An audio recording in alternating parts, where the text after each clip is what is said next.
Welcome back, all my lovely subscribians. My name is Jay, and this is just a girl who loves crypto and stocks. I am back with another one. Now, I have been gone for weeks, and I do apologize about that. I know you guys have been really waiting because I've promised you something is coming, and you've been patiently waiting. You're like, come on, Jay, give it to us. Come on, Jay, where's that video? Where's the videos that you promised us, Jay? We're demanding the video. I know y'all been going on social media and y'all been typing up, where's just a girl who loves crypto and stocks? Oh wow, look at me big up myself.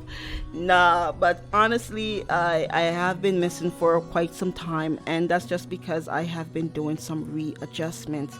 As I've spoken about in my other videos, if you go back and watch those, I did tell you that something big, a big change was coming to my platform, and I need to do a lot of research on it. I need to do a lot of just a lot of cramming. Well, I wouldn't say cramming because it's not a test, but a lot of preparation is what I wanted to do, because I wanted to bring this across clearly to all my lovely subscribers and all my new subscribers that will be joining me shortly. The reason why I wanted to do this is because I want whoever needs this video, really, whoever is listening to this, I want you to understand the journey that I'm going on and be able to bring you on that journey. Maybe you're starting it yourself too as well. I don't know.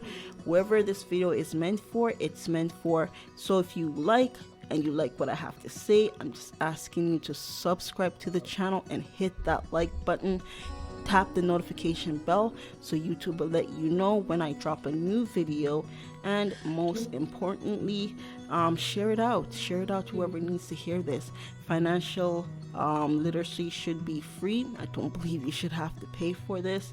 Information in general, I think, should be free, but especially when it comes to your finance, we're in this new world right now where everyone is democratizing financial literacy, so I'm all about that.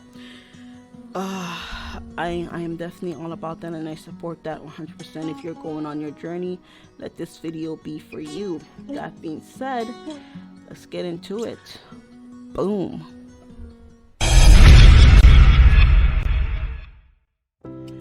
Now, last year, my portfolio did, God, I don't even know what it did. Like, it jumped off a cliff and it just kept falling. When I thought it couldn't fall anymore, it went farther. It just kept falling, people. And it scared the heck out of me. Man, I was super scared because I thought, holy cow, this is not what I signed up for. And you know, I wanted to make money. I came in this market hot. I came in right before the crash, and it didn't panic me that much because honestly I didn't have that much money invested, although I did see my portfolio cut from half. But I was like, I'm not so serious about it anyways. It wasn't until after the market started to recover that I really started to go into it deeply. And honestly, guys, I thought I was a Warren Buffett in me. I thought there was a Warren Buffett in me because the way I went in picking all these high growth stock, you name it. You know, I simply just asked myself one day, like, okay, what do you like?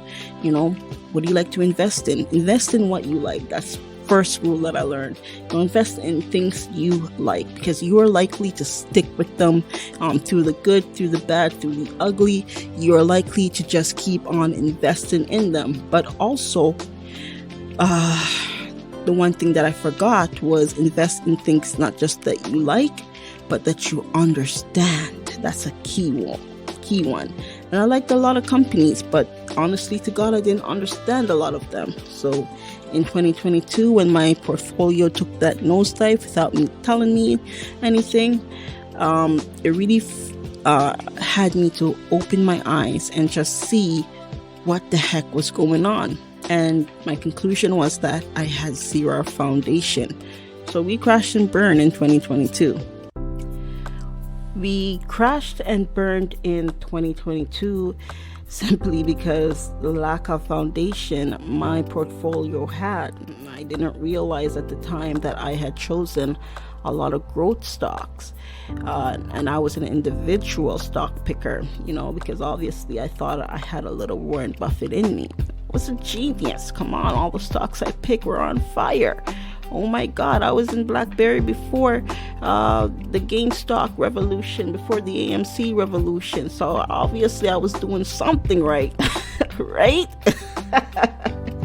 Man, I was having a blast making money. I was having a blast seeing opening up my portfolio and seeing green for a mile long. I was buying and picking and choosing and doing whatever because I was a genius. And then 2022 came along, and that really opened my eyes. Oh my God, guys. Did my portfolio ever just jumped off a friggin' cliff without telling me, without any warning? I didn't even think I understood what I invested in, to be quite honestly. And it got me thinking about all the money principles that I had learned in this book called The Richest Man of Babylon. You guys can go ahead and check it out. It's on YouTube for free. You can listen to it that way, or you can go ahead on Audible and download the app and listen to it there. Okay, but it's really an insightful book, and I read it, I thought I understood it. But you know what? It takes bucking your toes sometimes and picking yourself off, dusting yourself up and picking yourself off, just for you to understand, that probably wasn't a smart move to go. And I do apologize to anyone who saw my videos and were like, yeah, this is the one. But I guess we all had to learn in 2022. So if you're with me on this journey, thanks for sticking it out, really and truly. And thanks for coming along with me. Maybe you're on your own journey as well, as I said before. But it certainly took a notch. And don't get me started on crypto as well, okay? There's going to be another video on crypto, what that did to me. But for now, this is my revelation and revolution into investing, okay? 2023 and onwards, because like I said, I realized my portfolio didn't have a foundation. Without a good foundation, just like starting a relationship, okay? If your relationship didn't start on a good foundation, it's going to be like, what do you call it? What kind of cheese with all the holes? What do you call that cheese? Comment below. But it's going to be rocky for sure. It's going to be not sturdy, not strong. It's going to be weak, okay? A weak foundation makes a weak relationship, which also builds weak. If you're starting a business, if you don't have a strong foundation, that's a weak business. Even if your business model isn't strong, that's, again, your foundation isn't strong. That's a weak business model right there. Your project, weak. Your people that you have around you that's supposed to be building you up, if they're not strong, you got a weak foundation, okay? Without a strong foundation, you don't have anything to rely on to carry you through the rough times, the recession, depression, oppression, whatever kind of session you want to call it. Without a strong foundation, you are weak. And so that is what my portfolio lacked. I did not realize that, as it turns out, I'm not a Warren Buffett. I don't have one inside me, unfortunately. And I honestly thought about, giving up. I thought that investing wasn't for me, and maybe I was doing it wrong, and I eventually even got scared a little bit. I thought I should take all my money out while I still can, while I still have it. But something inside me told me, like, what are you going to do with it? Spend it on what? Useless crap that you already have? Nah, you got to learn. And it pushed me to do more research. It pushed me to evaluate, to assess, analyze, break down. It pushed me to do serious digging into the companies that I liked. And you know what, as it turns out, those companies borrowed a lot of money, and they borrowed some of them on low interest rates, some of them on floating interest rate. So when the government or the Fed, whichever you're on, started to rise interest rates like crazy, those companies, They didn't have foundation to stand on either, so they fell dramatically. And they were doing a lot of stupidness like reverse splits. I always know buybacks, but reverse splits. Man, I went through some craziness with some of these companies. I had companies that went to like $60 and then $2 afterwards. Just go check out the video of how I lost money in that one. And that was just the beginning. I seriously did not think. I didn't quite understand how these companies were just reaching all these all-time highs, and I didn't think that, hey, some of them didn't really have a good product or a product to begin with. They just had an idea, a good idea behind it, and lots of investors that were throwing weight behind it. But other than that, they didn't have a good foundation. And if you bought into the hype, which I did, you're certainly gonna burn. And I did burn, and no one put me out. I had to put myself out. And my comeback to that was ETFs. I always thought ETFs were grandfather stocks. That's what I call them, the old granddaddy stocks. ETFs are garbage. ETFs are for losers, trumps, individual stocks. That's where it's at, and I was absolutely wrong. And again, right, I mean, they're old, they're traditional, they're not sexy, no one's gonna be talking about, my ETF is on fire. You see your stock go up 5% and your ETF goes up 0.05. No, you don't get the same effect. You don't get the same adrenaline, of course. And that's where it all was. The adrenaline was kicking inside me. And it's like once you get that first rush, it's like a drug. It's a powerful drug. You want more, you crave more, you need more. And ETF didn't do it for me. But like I said, I had to reassess, reevaluate, analyze, and when it came down to it, ETF was the way to go. That was the equal stabilizer, and it did the trick. So I had to sell off a lot of my stocks. Honestly, some of them I don't think is coming back. I don't even know if some of them is going to reach the same all-time highs, or if they ever will again, maybe in the next 5 to 10 years. But one thing I learned from last year is there's no such thing as hope. Hope is not an investment strategy, you guys. If you ever happen to say that to yourself, man, I hope this investment I'm doing turns out. I hope this stock, this company that I'm picking really benefits me long term in the future.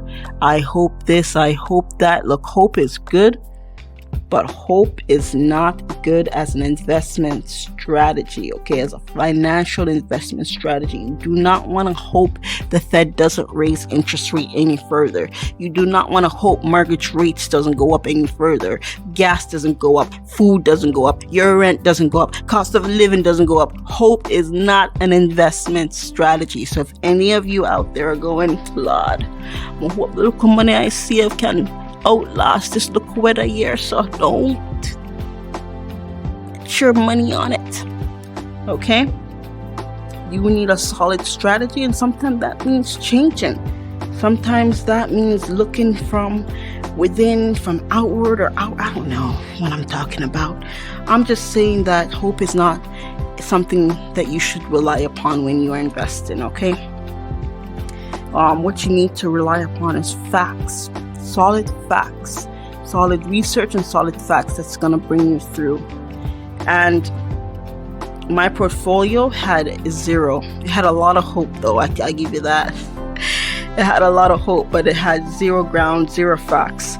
And so I started researching heavily into ETFs. What type of ETFs should I buy? Canadian, US, and that is how I am making this video. This is the first video to come of what will be a longer session into all my ETF videos, and also in all my dividend ETF videos, okay? Because I really want you to come back here and learn these terminologies that I'm using. If it's your first time, if it's not, don't worry about it, this won't matter.